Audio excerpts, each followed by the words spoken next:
Hi guys, welcome back to my YouTube channel. This is CSCS Priyanshu Jain and I hope you people are doing fine. तो guys आज का जो video है ना उसके लिए मुझे बहुत लोगों की रिक्वेस्ट आई थी कि मैम आप सब्जेक्ट स्पेसिफिक स्ट्रैटेजी बता सकते हैं क्या। तो लेट मी क्लियर यू कि सब्जेक्ट स्पेसिफिक मतलब हम लोग ऑडिट कैसे पढ़ना, अकाउंट्स कैसे पढ़ना, लॉ पढ़ना, ये तो डिस्कस नहीं कर सकते। But yes, main thing is कि जो सब्जेक्ट का मेजर बाइफर्केशन है दैट इज इनटू थ्योरी और प्रैक्टिकल, तो हम उसकी स्ट्रैटेजी डिस्कस करेंगे कि थ्योरी सब्जेक्ट्स को कैसे हमको डील करना है एंड प्रैक्टिकल सब्जेक्ट को कैसे करना है, keeping in mind mainly theory subjects, क्योंकि बहुत लोगों को प्रॉब्लम रहती है कि लॉ ऑडिट कैसे पढ़ें, बहुत प्रैक्टिकल सब्जेक्ट्स हैं, हमको मार्क्स नहीं आते हैं। सबको रहता है कि हम तो बहुत अच्छा पेपर लिख कर आए हैं मैम, बट मार्क्स उसके हिसाब से नहीं आए, मार्क्स कम आए हैं। सो गाइज ट्रस्ट मी कि कभी भी ICAI आपके बेफालतू के मार्क्स नहीं कट करता है। So do not blame it on ICAI कि ICAI ने मार्क्स नहीं दिए, रादर लेट अस इवेल्युएट कि हमारी कहाँ गलती थी and then take care of those things कि हम लोग फर्दर हमारे एग्जाम्स में ये मिस्टेक्स ना करें।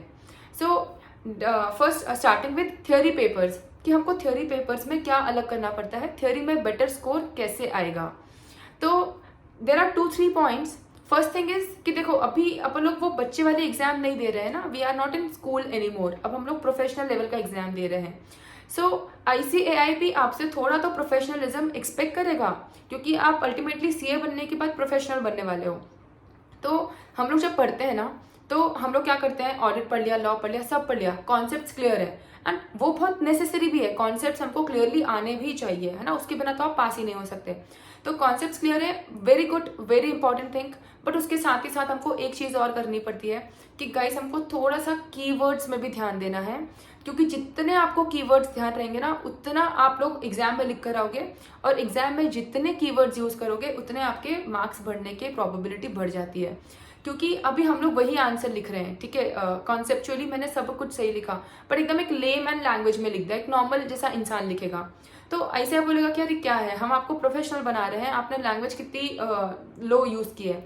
तो इसीलिए इट्स ऑलवेज रिकमेंडेड कि गाइस थोड़े से कीवर्ड्स जो इंपॉर्टेंट वर्ड्स हैं, obviously not the whole sentence, but जो इंपॉर्टेंट वर्ड्स हैं हर चीज के, चाहे लॉ के हो, ऑडिट के हो, किसी भी सब्जेक्ट के हो, हमको वो इंपॉर्टेंट वर्ड्स ध्यान रखना है एंड विदाउट फेल हमको वो मेंशन भी कर आना है, जितना पॉसिबल है उतना। जो नहीं आते ठीक है तो फिर तो लिख कर आने ही लेमन लैंग्वेज में आंसर, बट जितने ज्यादा कीवर्ड्स यूज करोगे जो इंपॉर्टेंट वर्ड्स हैं that will really help you to boost your score. So first thing is keywords याद रखना है, लिख के भी आना है। सेकेंड थिंग इज, अब क्या होता है जो हमारे थ्योरी पेपर्स हैं they are very open ended, है ना, उसका जो क्वेश्चन है वो बहुत ओपन एंडेड है, आप एक ही क्वेश्चन का आंसर 5-6 पेजेस में भी लिख सकते हो, there is no limit. Theory practical में क्या होता है कि भाई जब आंसर आ गया अल्टीमेटली जो पूछा था तो आपको वहां पे तो स्टॉप करना ही है, बैलेंस शीट टाली हो गई तो आप उसके आगे क्या करोगे, है ना, कुछ है नहीं करने के लिए। बट थ्योरी सब्जेक्ट्स में क्या होता है कि ओपन एंडेड क्वेश्चन है, मैं एक ही चीज को 5 पेज में भी लिख सकती हूँ ना, लैंग्वेज को घुमा घुमा के। बट अगर आप ऐसा कर आओगे then again this is a big no, ऐसा हमको नहीं करना है। जितना, जैसे मान लो 5 मार्क का क्वेश्चन है तो 5 to 6 पॉइंट्स, 4 मार्क का क्वेश्चन है तो 4 to 5 पॉइंट्स इनफ है, इतने आपको लिखना है। एंड ट्राई करो कि जितना आप पॉइंट स्पेसिफिक आंसर दोगे ना, जैसे पॉइंट को हाईलाइट करके, अगर उसका आपको हेडिंग याद है उस पॉइंट का तो हेडिंग बना के प्रॉपर्ली पॉइंट में हमको आंसर देना, पैराग्राफ्स नहीं लिखना, try to avoid paragraphs, try to give as many answers as possible in the point format. क्योंकि अपने आप को एक बार चेकर की प्लेस में रख के देखो, उनको भी कितना अच्छा लगेगा कि यार प्रॉपर्ली आंसर प्रेजेंटेड है, कहीं पे भी कुछ मतलब ऐसे पैराग्राफ उनको इजीली आइडेंटिफाइबल है कि हाँ भाई इसको आता है कि नहीं आता है। जितनी हेडिंग बना के पॉइंट स्पेसिफिक आंसर दोगे उतना आपके लिए बेटर है स्कोर करने के लिए अगेन। एंड देन फिर एक नेक्स्ट चीज आती है कि कभी कभी हम लोग क्या करते हैं, हम लोग बहुत इन्फ्लुएंस हो जाते हैं कि यार ऑडिट है ऐसे का नंबर लिखना है, ऐसे का नंबर लिखना है, लॉ है सेक्शन नंबर लिखना है, सेक्शन नंबर लिखना है गाइस। बट जितना याद है ना, देखो अगेन ऐसा तो है कि लिखोगे तो ज्यादा बेटर है, जितने याद रहेंगे उतने। पर अगर आपको कंफ्यूजन है, आप एग्जाम में गए, अब आप कंफ्यूज हो गए कि यार ऐसे 210 था या 220 था, अब कंफ्यूज हो गए 210 220, अब आपने गलती में आप भूल गए और आपने 210 की जगह 220 लिख दिया क्योंकि आप कंफ्यूज थे। नाउ ये क्या इंप्रेशन दे रहा है चेकर को कि भाई आपको 210 तो नहीं ही आता क्योंकि आपने उसकी जगह 220 मेंशन किया, बट आपको 220 भी नहीं आता, तो आपको दो ऐसे ऑडिटिंग स्टैंडर्ड्स आपको गलत आते हैं। सो आपको ये क्यों गलत इंप्रेशन देना है? So better if you do not remember section number, you do not remember standards of audit का नंबर, तो डू नॉट मेंशन इट। गलत लिखने से बेटर है कि हम ना लिखें, जितना लिखोगे उतना अच्छा, but a big no to again wrong section numbers, क्योंकि वो गलत इंप्रेशन देता है 2 बार कि भाई दोनों भी आपको सेक्शन नंबर नहीं आते।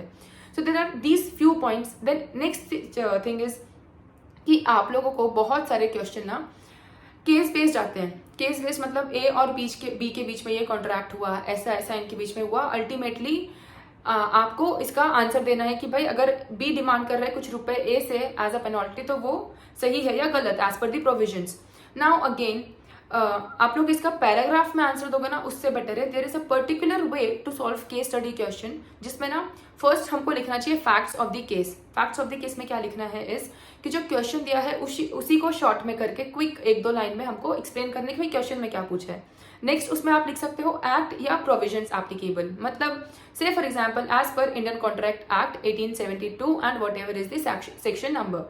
सो that is the second point, provisions applicable या act applicable. Next is analysis. Analysis मतलब द क्वेश्चन क्या दिया है and keeping in mind the provisions that we have mentioned above. तो हम लोग क्या एनालाइज कर रहे हैं कि अल्टीमेटली इस केस में क्या हुआ है। And final your thing should be conclusion. Conclusion मतलब से लेट्स फॉर एन एग्जाम्पल कि B is not liable to pay any amount to A, so this is your concluding line. एक लाइन में कंक्लूजन देना है कि बस खत्म, हमने क्या कंक्लूड किया।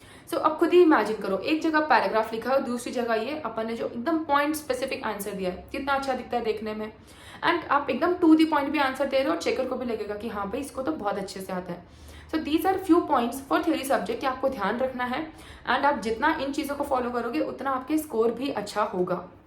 Now coming to practical subjects, क्योंकि प्रैक्टिकल को भी तो हम छोड़ नहीं सकते हैं ना। तो guys first thing and the foremost thing जो प्रिपरेशन के टाइम पे हमको प्रैक्टिकल सब्जेक्ट्स में करना है इज कि गाइस डू नॉट ऑडिट मत करो प्रैक्टिकल सब्जेक्ट्स का। I tell you my own example again, मुझे खुद के एग्जाम्पल लेना ही अच्छा लगता है। सो जब when I was in inter मैं वही करती थी, जब मैं अकाउंट्स पढ़ रही हूँ तो बस टिक कर दिया, समझ गया। मतलब बुक है मेरे पास, एक एडजस्टमेंट दी है, मैंने देख लिया कि हाँ यहाँ प्लस यहाँ माइनस, खत्म, समझ गया मुझे। पर इसमें क्या प्रॉब्लम है ना कि you are not letting your mind think first. आपने देख लिया and then you are assuring your mind कि अरे हाँ मुझे समझ गया भाई, बट मैं बुक को थोड़ी ऑडिट करके दे रही हूँ ना कि हाँ बुक ने सही किया है। आई नो बुक ने सही किया है, मुझे मेरे माइंड को थॉट इनिशिएट करने देना है। पहले से बुक में देख लेना तो माइंड थॉट इनिशिएट ही नहीं कर पाता, बिकॉज पहले ही उसने देख लिया। तो आपको ऑडिट नहीं करना है, आपको लिख के खुद को पहले माइंड को इनिशिएट करने दो प्रोसेस की इसमें क्या होना चाहिए, आंसर कैसे इनिशिएट करना है। आई एम नॉट सेइंग कि हाँ पूरा एकदम लाइन वाइज आप आंसर लिखो, बहुत टाइम दो, बट एक क्विक जो सॉल्यूशन होता है ना कि कैलकुलेटर में करके देख लिया या 1-2 स्टेप्स लिख के देख ली कि इनिशिएट कैसे हुआ, मैंने सही थॉट दिया था क्या, एंड देन फिर बुक से क्रॉस चेक करो कि इफ यू वर राइट और नॉट। इससे आपका माइंड पहले इनिशिएट करेगा, क्योंकि देखो एग्जाम में तो you do not have the book, आपको तो माइंड को ही इनिशिएट करना है ना, तो उसकी आदत पहले से डालो। नहीं तो हम लोग वहां जाके ब्लैंक हो जाते हैं, क्योंकि आदत ही नहीं थी माइंड को इनिशिएट करने की, माइंड को तो सिर्फ देख के बताने की आदत थी कि सही है, समझ गया।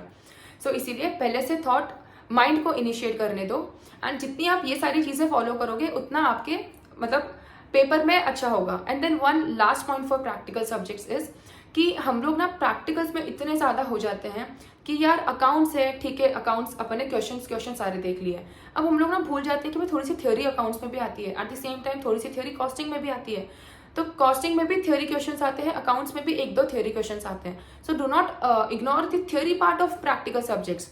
आई नो मेजर वेटेज तो प्रैक्टिकल जो क्वेश्चन है वही कैरी करेंगे, but then there is good amount of weightage, तो थोड़ा थ्योरी उसका जो थ्योरी है वो भी कैरी करते हैं, तो वो भी हमको पढ़ के जाना है, क्योंकि उसको मिस कर देंगे तो आप डायरेक्टली उतने सारे पॉइंट्स या मार्क्स आपके वहाँ पे लूज कर दोगे। इसीलिए थ्योरी प्रैक्टिकल पेपर के पे थ्योरी वाला पार्ट पढ़ना है, एंड वो भी अच्छे से हमको लिख कर आना है। सो ये थोड़ी चीजें जो आप ध्यान में रख सकते हो, एंड इससे आपका स्कोर भी बहुत अच्छा होगा। सो गाइस इसके अलावा if you feel there is anything जिसमें मुझे और वीडियो बना के I can help you out, so guys do let me know in the comment section below, and all the best for your exam. And if you feel कि ये video आपके काम का था, so do like, share and subscribe. Thank you.